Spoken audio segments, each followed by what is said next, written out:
Hello guys, तो आज हम लोग जानने वाले हैं स्क्वायर के कुछ 10 या उससे अधिक फैक्ट। ठीक है ना। तो 10 फैक्ट्स बहुत बेहतरीन हैं। यदि आप इसको देख लेते हो तो फिर ये मान के चलो आपके कम्पिटेटिव एग्ज़ाम में बहुत ही आसानी हो जाएगी। ठीक है ना। ये जो तरीके हैं बेहद ही आसान और इम्पॉर्टेंट है। मेन चीज़ क्या है, इम्पॉर्टेंट है। और ये छोटी छोटी बातें ही हमें बहुत परेशान कर देती हैं ना। तो इसलिए मैं आपके लिए लाया हूँ एक अमेजिंग फैक्ट का छोटा सा क्लास। ठीक है ना। चलो देखते हैं इस पे वर्ग में क्या क्या है, कैसे कैसे है, सारी बातें हम लोग सीखते हैं। चलो इस पे देखते हैं। पहली स्लाइड में है कि आपको यहाँ पर कई सारे स्क्वायर दिख रहे होंगे, एक का स्क्वायर, दो का स्क्वायर, ऐसे करके यहाँ पर बहुत से स्क्वायर दिख रहे होंगे। तो मैं इस स्लाइड के बारे में थोड़ी देर बात करूँगा, लेकिन यदि आपको, मैं भी बता दे रहा हूँ, यदि आपको 1 से लेकर 24 तक के स्क्वायर लर्न हैं, इसका मतलब आप लोग जहाँ तक का चाहोगे ना वहाँ तक का आप लोग स्क्वायर बना सकते हो, स्क्वायर लिख सकते हो बिना कोई मल्टीप्लाई के। ठीक है ना, बिना कोई फार्मूले के यूज के।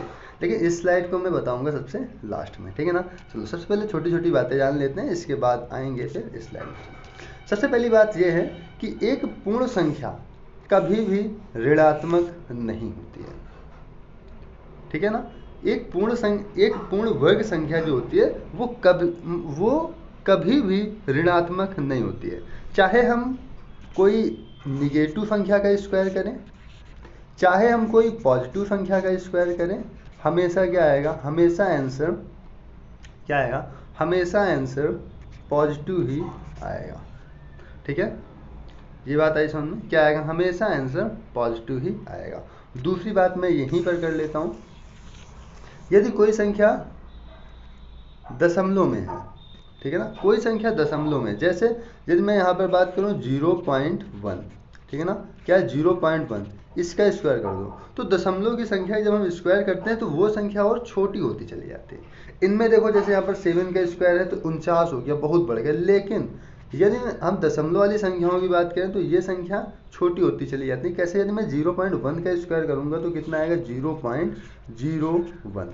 एक चीज़ ये ध्यान देना कि पॉइंट के बाद जितने नंबर होंगे उसके डबल पे ही पॉइंट लगेगा।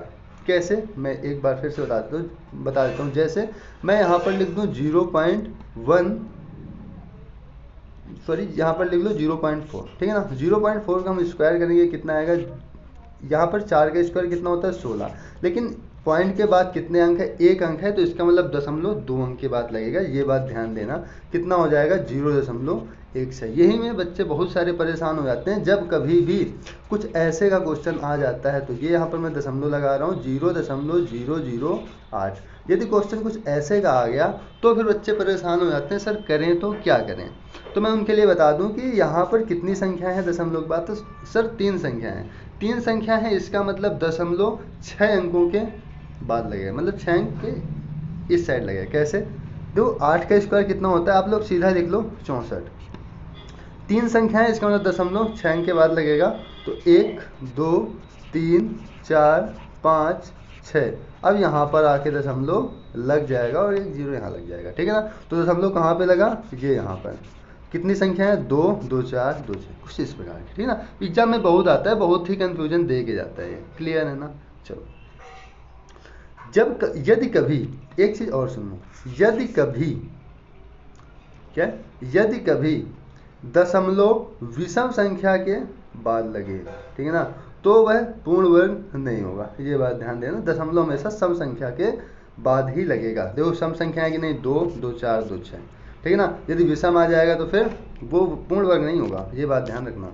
चलो इस पे यहाँ पर क्या है, अगला फैक्ट ये है कि एक पूर्ण वर्ग में जीरो की संख्या सदैव सम होती है, जीरो की संख्या विषम होने पर वह संख्या पूर्ण वर्ग नहीं होती है।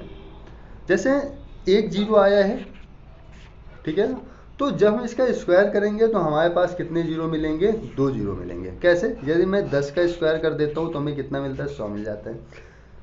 यदि मैं 40 का स्क्वायर करता हूँ तो हमें 400 मिलता है, देख लो 2 जीरो है। यदि मैं 100 का स्क्वायर करता हूँ तो 2 जीरो इधर है, तो 2 का डबल कितना हो जाएगा, 4 जीरो आएंगे। ठीक है ना। तो इसलिए मैंने क्या कहा कि हमेशा जीरो की जो संख्या होती है वो क्या होती है, वो हमेशा सम होती है। क्लियर है, ये बात आई समझ में। यदि कभी भी जीरो की संख्या विषम आ जाए, जैसे एक लिख के 1 2 3 4 5 6 7 ऐसे कर दें, तो इसका मतलब ये जो संख्या है ना, ये पूर्ण वर्ग संख्या नहीं है। ठीक है ना, ये चीज़ नोट कीजिएगा। चलो आगे चलते हैं। अगला ये है, सम संख्या का वर्ग करने पर हमेशा सम संख्या आती है और विषम संख्या का वर्ग करने पर हमेशा विषम संख्या आती है।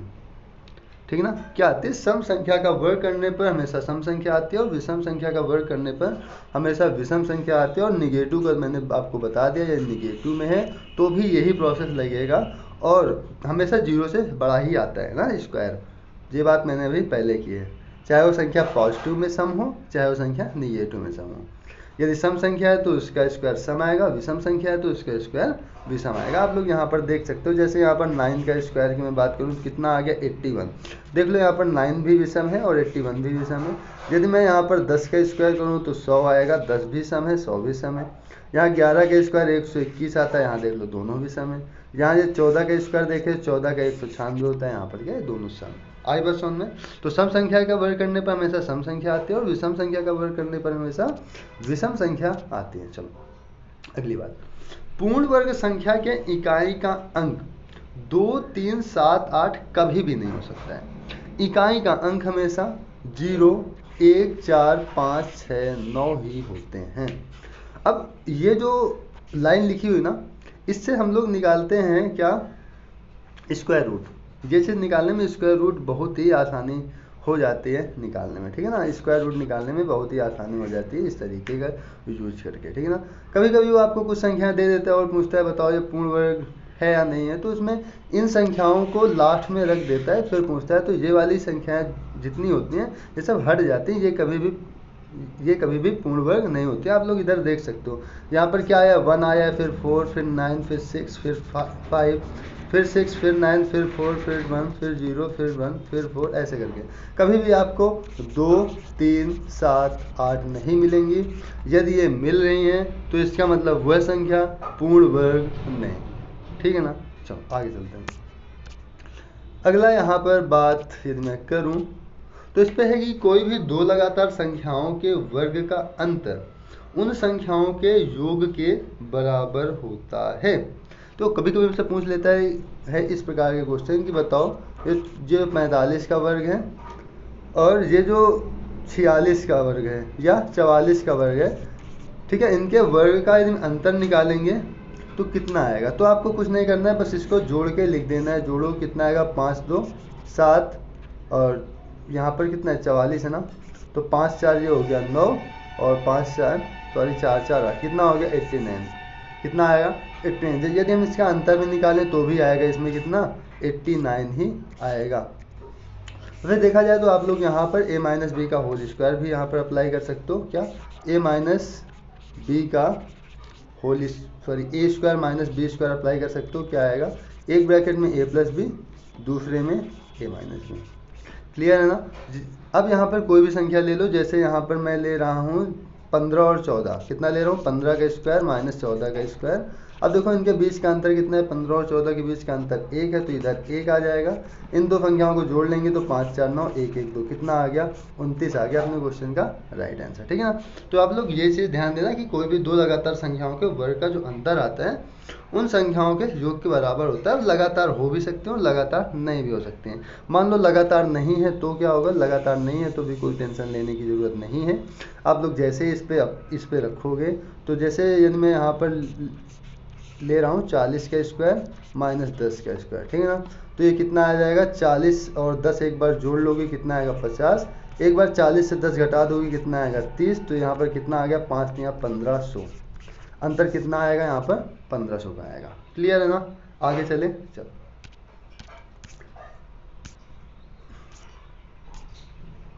हाँ आगे यहाँ पर है कि किसी भी प्राकृतिक संख्या का वर्ग उस संख्या के विषम संख्याओं के योग के बराबर होता है। जैसे हम निकालना चाहें 1 का स्क्वायर, तो 1 में पहली विषम क्या आ जाएगी 1 आ जाएगी और 1 का स्क्वायर 1 ही होता है। यदि मैं कितने का स्क्वायर निकालूं 2 का स्क्वायर निकालूं, तो प्रथम दो विषम संख्याएं क्या आती हैं, पहली विषम आ गई 1, दूसरी विषम आ गई 3। 1 और 3 को जोड़ेंगे यहाँ पर कितना आ जाएगा, देखो 4 आ जाएगा। यदि मैं 3 का स्क्वायर निकालूं तो प्रथम 3 विषम संख्या में लेना पड़ेगा, तो 1 हो गया, 3 हो गया और 5 हो गया।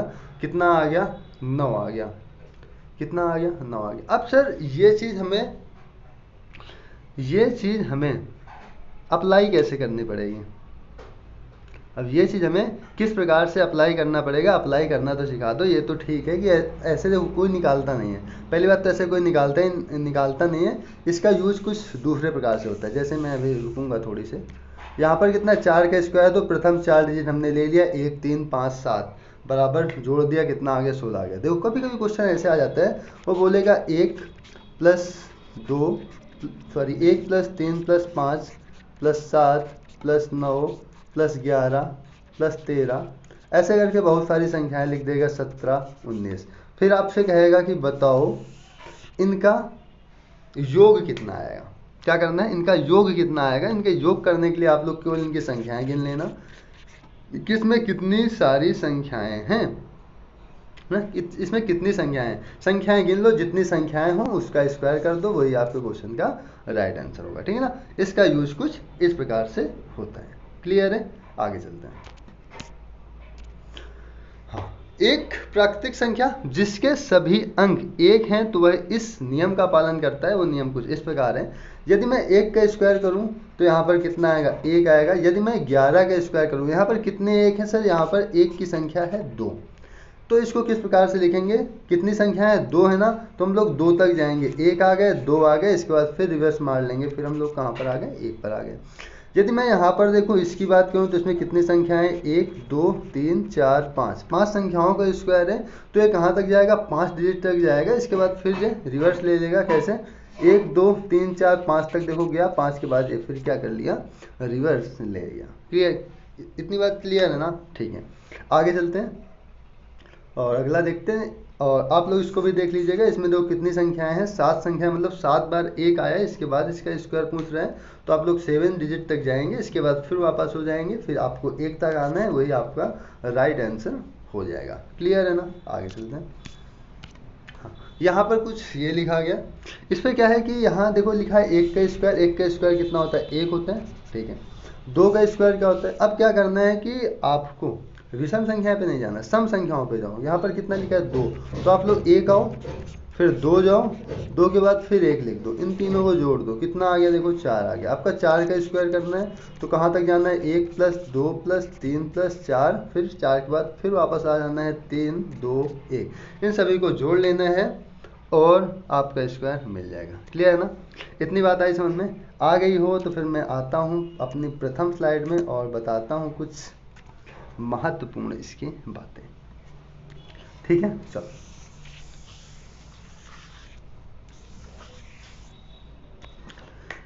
पहली बात ये कि 1 से लेकर 24 तक जितनी भी संख्याएं हैं, लास्ट की 2 डिजिट मोस्ट इंपॉर्टेंट है। ये 2 डिजिट 1 से लेकर 24 तक कहीं पे भी रिपीट नहीं करती हैं, केवल 5 और 15 को छोड़कर।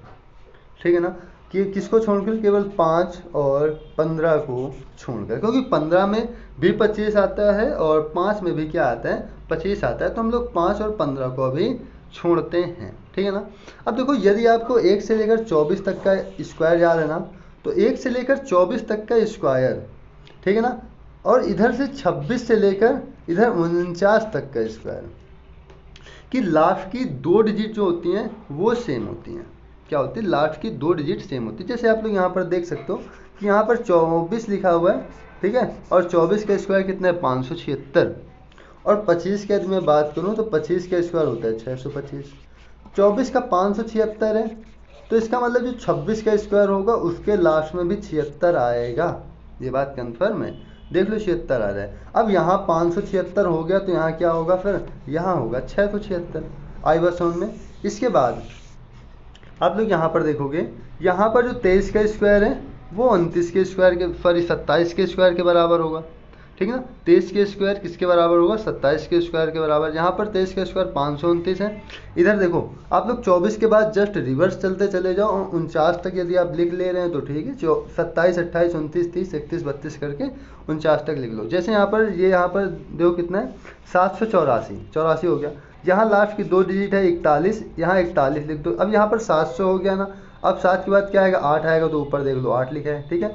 यहाँ पर 20 का होता है 400, इधर भी डबल जीरो आएगा, तो ये हो गया 841। 800 के बाद क्या आएगा सर, 900 आएगा, तो हम लोग यहाँ पर कितना लिख लिया, 900 लिख लिया, ठीक है ना। अभी मैं थोड़ी देर पहले एक चीज़ आपको और बताई थी कि इन दोनों का योग जो होता है इन दोनों के अंतर के बराबर होता है। तो 31 30 कितना हो गया 61, और बीच में 961 और 900 के बीच के अंतर देख लो तो भी वो क्या हो गया 61 का हो गया, ठीक है ना।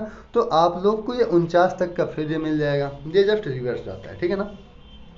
ये इतना इम्पोर्टेंट है कि आप लोग किसी का भी स्क्वायर रूट, ठीक है ना, इसी की मदद से निकाल सकते हो यदि आपको ये 24 तक याद है तो, ठीक है ना। मैं क्लासेस लाऊंगा, बताऊंगा उसमें कैसे क्या है, ठीक है ना। अब यहाँ पर क्या है, 51 से लेकर देखो 1 से लेकर 24 तक, और इधर 26 से लेकर 49 तक सब बराबर होता है, लास्ट की 2 डिजिट, ठीक है ना। इधर फिर 51 से 74 तक फिर बराबर होते हैं, देख लो लास्ट की 2 डिजिट। यहाँ 89 है, इधर भी देख लो 89 है, यहाँ देखो 56 है, इधर भी देख लो 56 है, यहाँ देखो 69 है, इधर भी देख लो 69 है, और इधर भी देख लो 69 है, ठीक है ना। और इधर देखो 24, यहाँ पर 49 से 26 हो गया, 51 से 74, अब ये मैं बात करूँ इधर 76 से कहाँ तक, 99 तक, ठीक है ना। इतनी तो आप लोग अभी भी लिख सकते हो, और ये जो खाली जगह पड़ी इसमें आप लोग लिखिएगा, ठीक है ना। तो इस प्रकार से कुछ फैक्ट रहे आपके, और उम्मीद करते हैं कि क्लास आपको अच्छी लगी होगी। यदि अच्छी लगी हो तो शेयर कर देना, ठीक है ना। तो आज के लिए इतना ही, और अगली क्लास में मैं लाऊंगा काफ़ी सारे क्वेश्चन, और उन क्वेश्चंस को हम लोग करेंगे, ठीक है ना। तो फिर जय हिंद।